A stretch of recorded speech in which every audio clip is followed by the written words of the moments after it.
Coming to you from the Hudson Media Group studio, this is Talking Politics, and I am the professor, Fernando Uribe. There's a lot to discuss, so let's get started. Here's what I'm thinking about right now. Folks, without question, Trenton continues to have the wrong priorities. Now, first and foremost, let me just add by saying that in recent days, I was very much as disgusted as anyone else as it pertained to the state budget being signed. And after dissecting it a little bit, you know what? I continue to be quite outraged.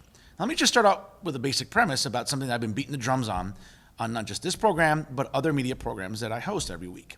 And that is that spending in Trenton continues to be out of control. Why is that important and relevant?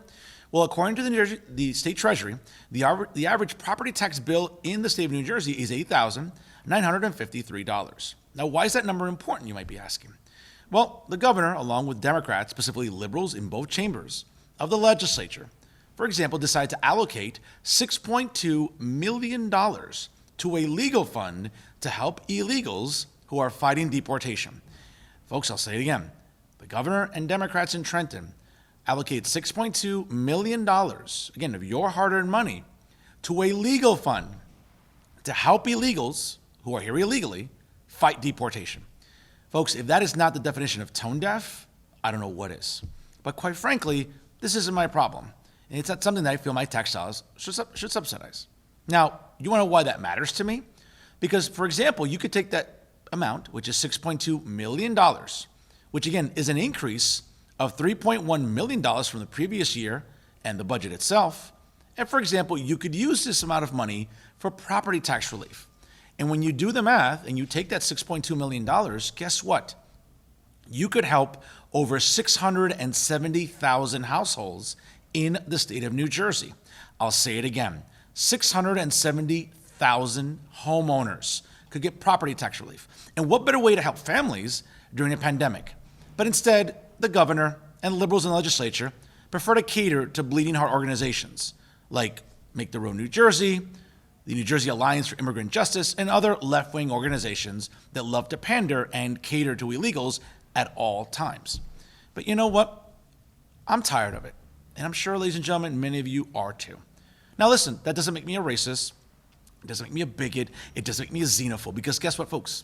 I'm the son of immigrants, okay? I'm a first generation American, all right? I've seen the struggle that my parents went through. I lived it. I saw them trying to learn English, as I was trying to learn English when I was a child. But as we've gotten older and we're learning more about how irresponsible Trenton is, guess what? We see it in this new budget. What in the hell do we need to take taxpayer dollars to put in a legal fund to help illegals fighting deportation? As if there aren't enough immigration lawyers in New Jersey that'll work pro bono for these people? As if there aren't enough nonprofit organizations or activist groups that won't take, again, their own personal time to defend illegals when it comes to deportation courts? Of course. But somehow Governor Murphy and Democrats in the legislature feel that our tax dollars should go to this. Again, folks, this is tone deaf to the highest level. And how people don't see this is beyond me. But let's move on to another example of how tone deaf Trenton continues to be, and that's the gas tax. And you should be pissed off about it, because now drivers in New Jersey are going to be filling up their tanks by having to pay 9.3 cents more on a gas tax. Now, that new fuel tax took effect last week on October the 1st. Now, the rate increase now brings the state tax from 41.4 cents to now 50.7 cents per gallon, making New Jersey's tax the fourth highest behind California. And we all know what a disaster California is, right? Because all we hear from liberals is, oh, you know what, California is such a model state. No, it's not. It's a disaster. It's a dump. Look what Governor Gavin Newsom is doing there. There are like power outages. There are power shortages. There are times of the day where you can't have your electricity on.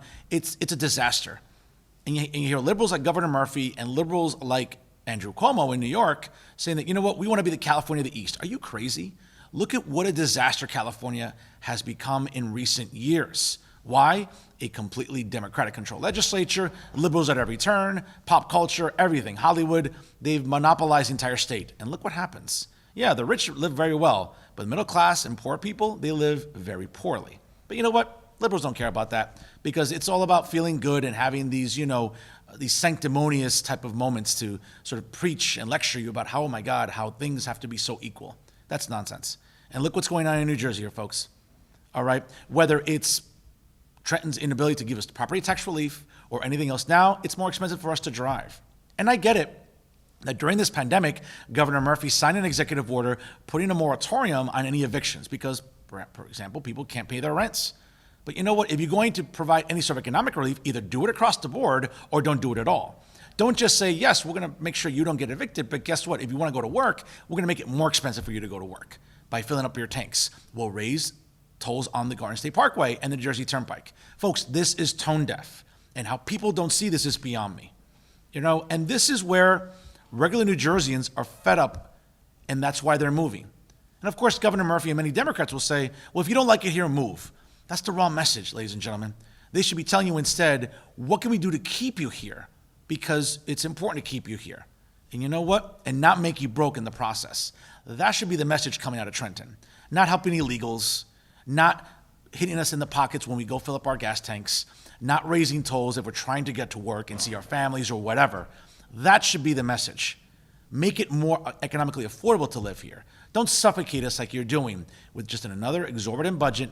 And again, you're spending like drunken sailors. Nothing against sailors. They're admirable men and women serving in our armed forces. But right now, you're spending irresponsibly. And why no one in the liberal media in New Jersey calls you out, you shouldn't be surprised. Do you think the Star Ledger would do that? Of course not. That paper's not worth the ink it's printed on.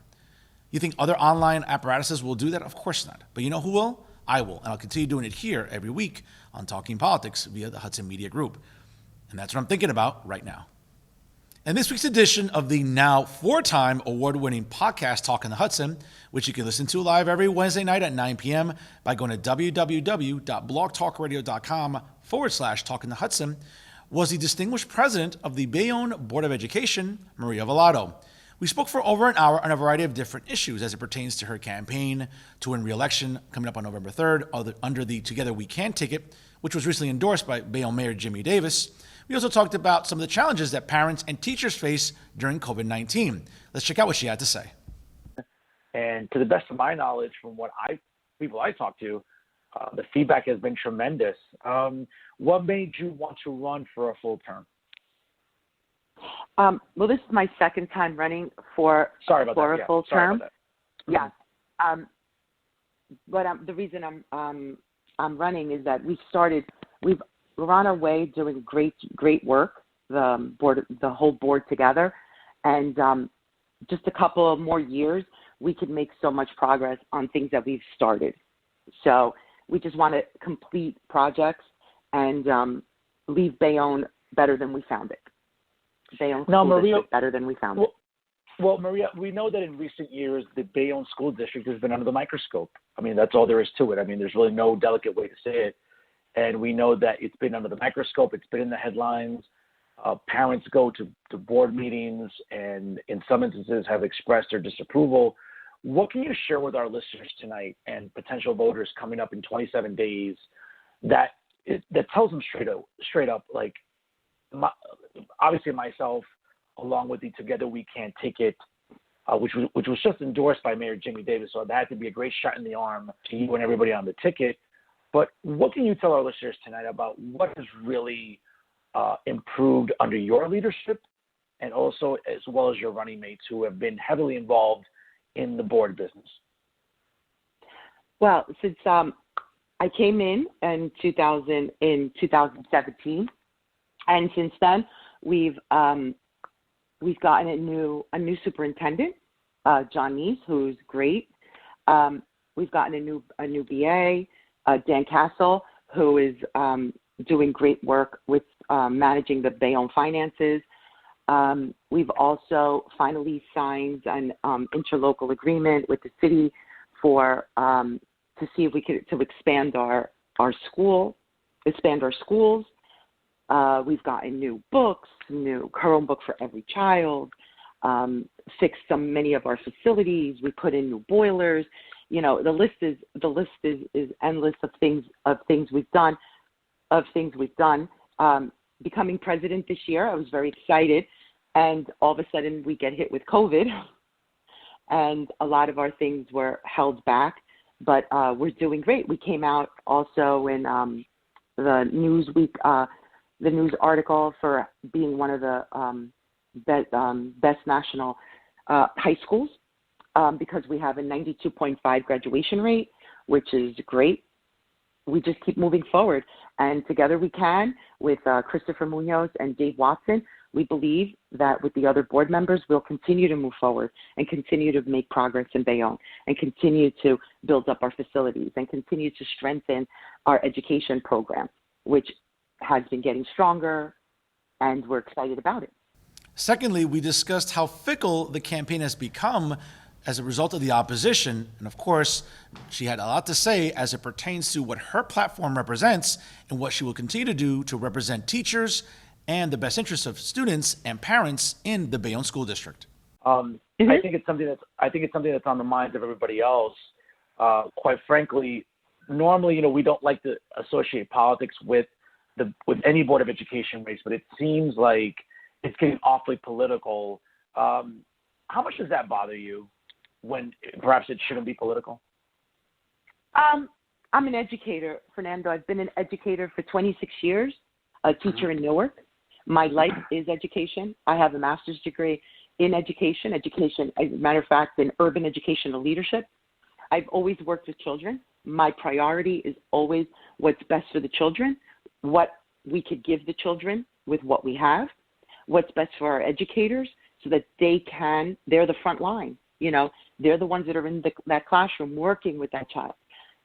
How can we make it better for those children?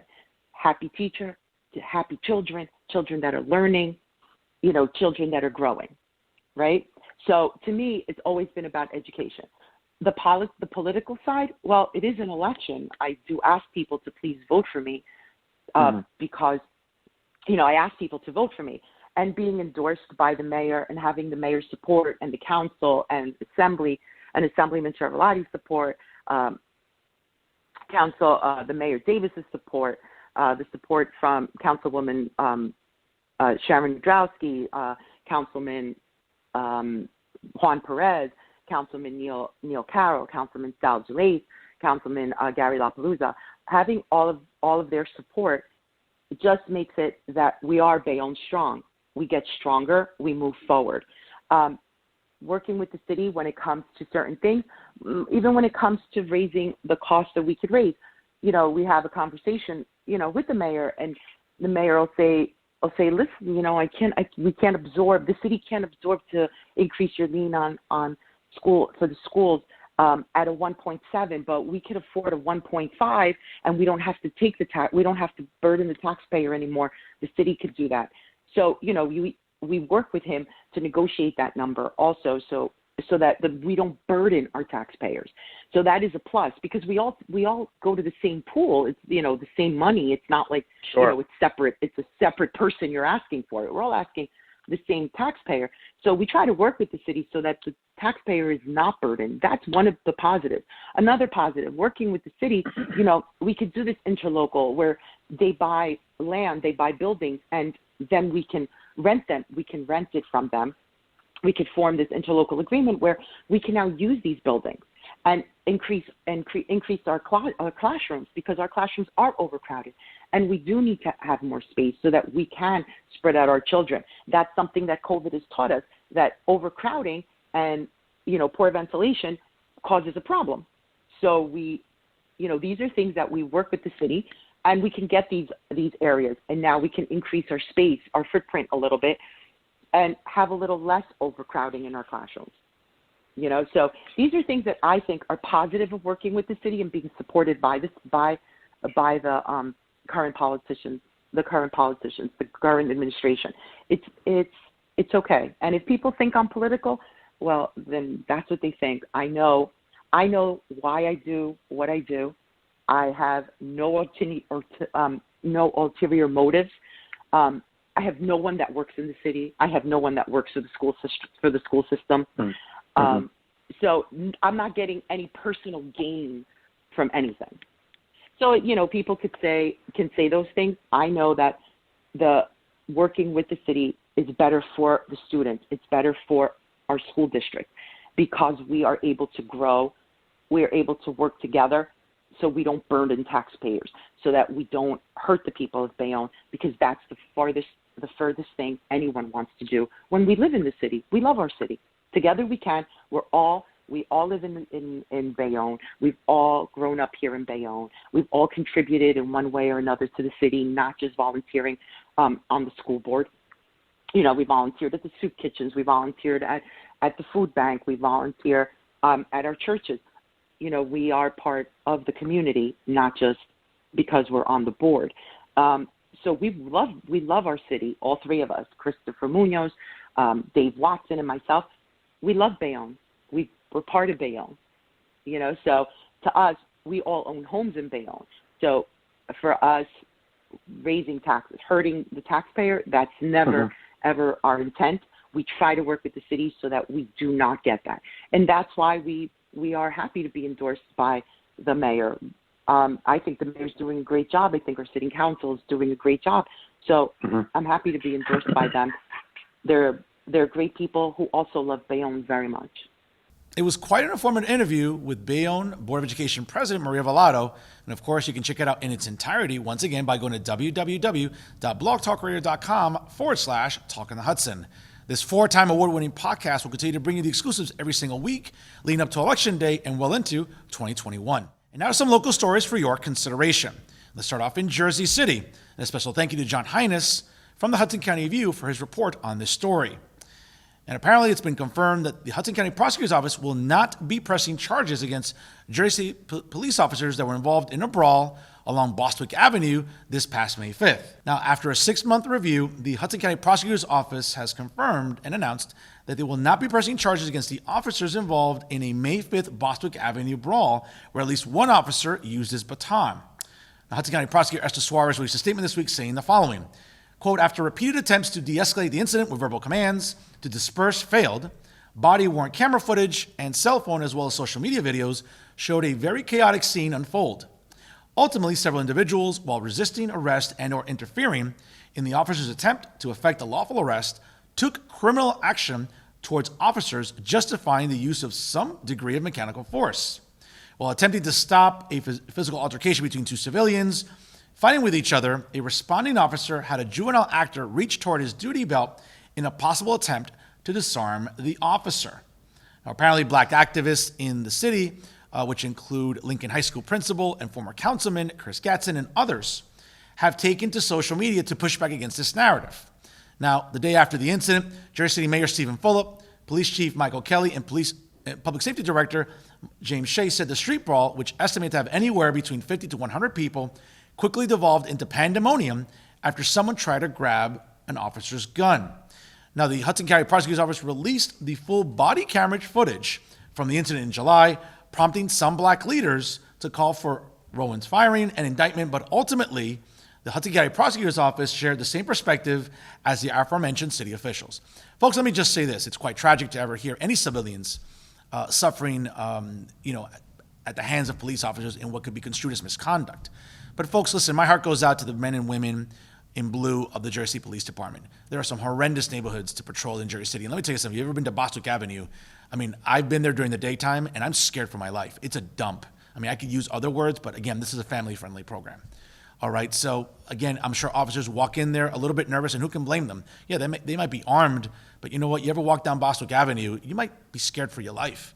Never mind during the daytime. Just imagine how crazy it must be at nighttime. So once again, it's one of these things that's unfortunate. You don't like to see any civilians being abused. But folks, again, more and more body cam footage is now available within police departments. And officers, I think, are trying to be as careful as they possibly can here in the state of New Jersey. And of course, social media videos can embellish situations and take it from certain angles, and they can be cut, whatever the case may be.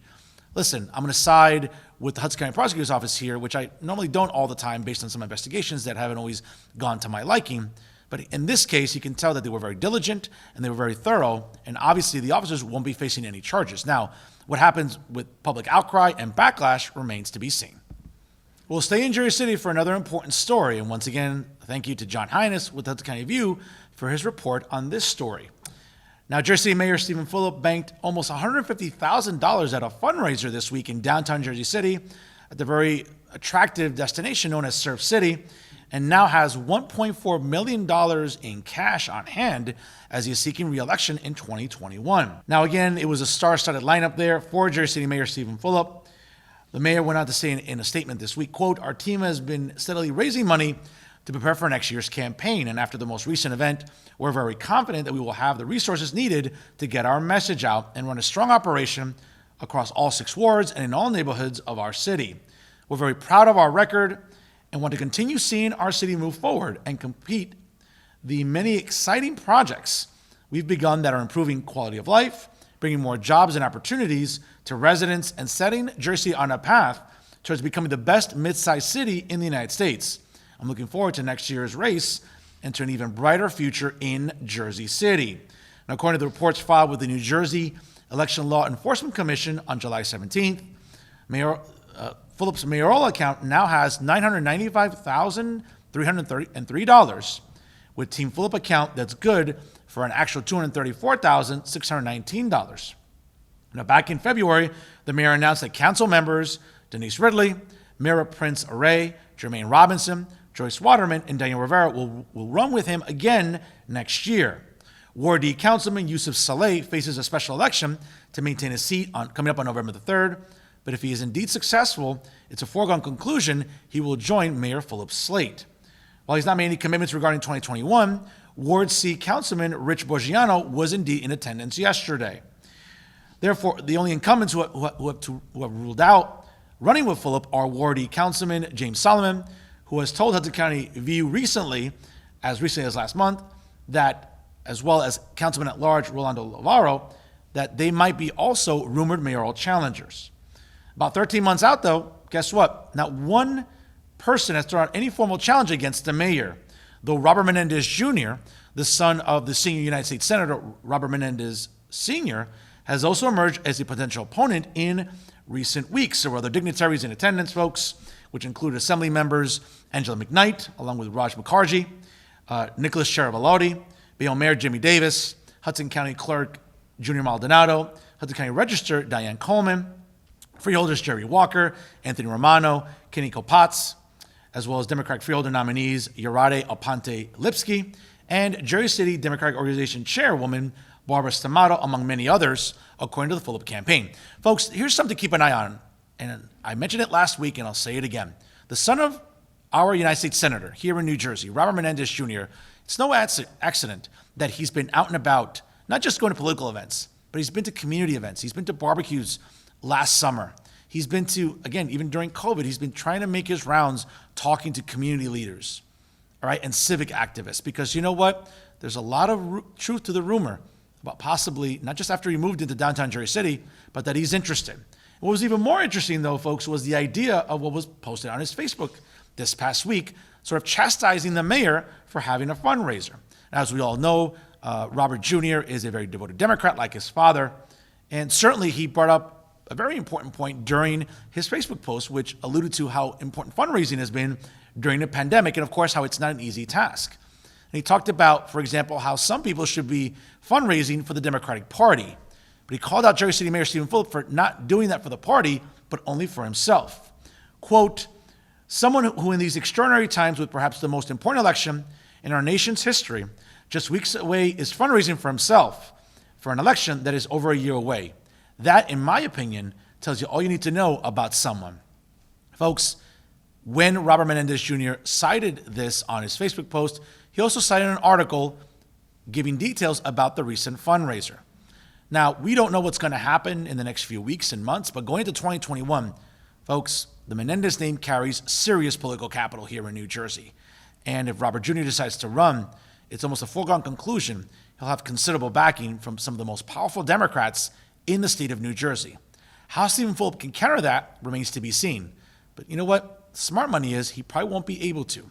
So if Robert Menendez Jr. decides to run and announce his run for the mayoral seat in 2021, it could be certain doom for Stephen Phillip. Again, I understand the importance of fundraising, but you know what? Robert Jr. raises a very good point. If Stephen Phillip is such a devoted Democrat and everyone's so terrified about Donald Trump getting another term, you should be raising money for congressional candidates, not just here in Hudson County, but throughout New Jersey. It seems like Stephen Phillip isn't doing that. He's all about Stephen Phillip. And you know what? A lot of people in Jersey City are taking notice to that. And who's leading the charge? You guessed it, Robert Menendez Jr. I'll keep you posted here, folks, about what happens in the weeks and months ahead, but trust me, it's going to get a lot more interesting in Hudson County's largest city. Lastly, it is October, and of course, as you can see, I'm rocking the pink for Breast Cancer Awareness Month, as I'll continue to raise money for the American Cancer Society with my annual campaign known as the Professor's Quest to Save Breasts. I'm proud to say that since 2008, yours truly has been able to raise $50,348 for the Making Strides campaign in Jersey City.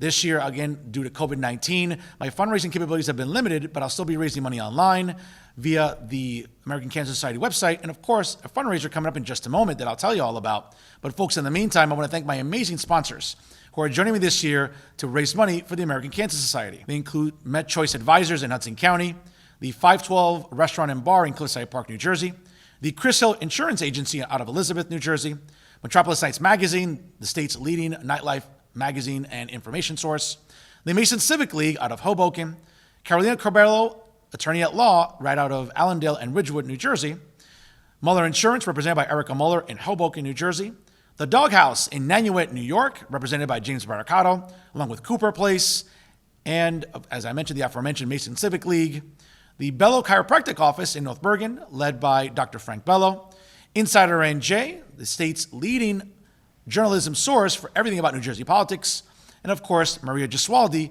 attorney at law out of Gothenburg.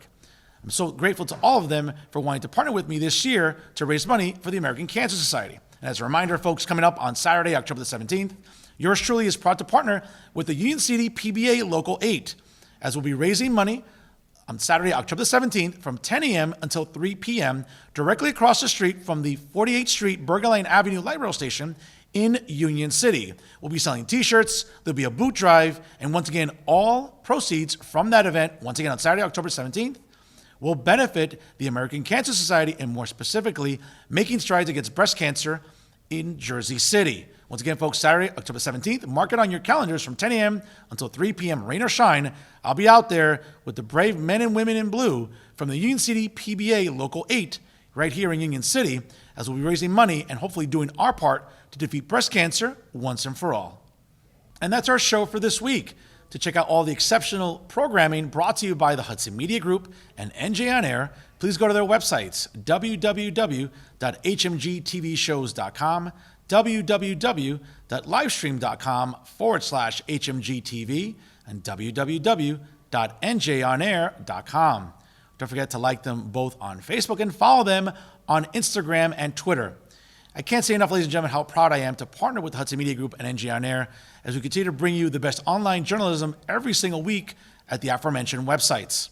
And remember, live every Wednesday night at 9 p.m., you can listen to the now 4-time award-winning podcast Talking the Hudson by going to www.blogtalkradio.com/Talking the Hudson. You can download all the episodes from any PC, Mac, smartphone, or tablet, and you can listen to them anywhere at any time. And I'll bring you those exclusives again throughout 2020, well into 2021. Never forget, ladies and gentlemen, if it's unbiased, unfiltered, and unafraid, you know it's always talking politics right here with the Hudson Media Group and NJ On Air. I'm Fernando Uribe. Thank you so much for watching.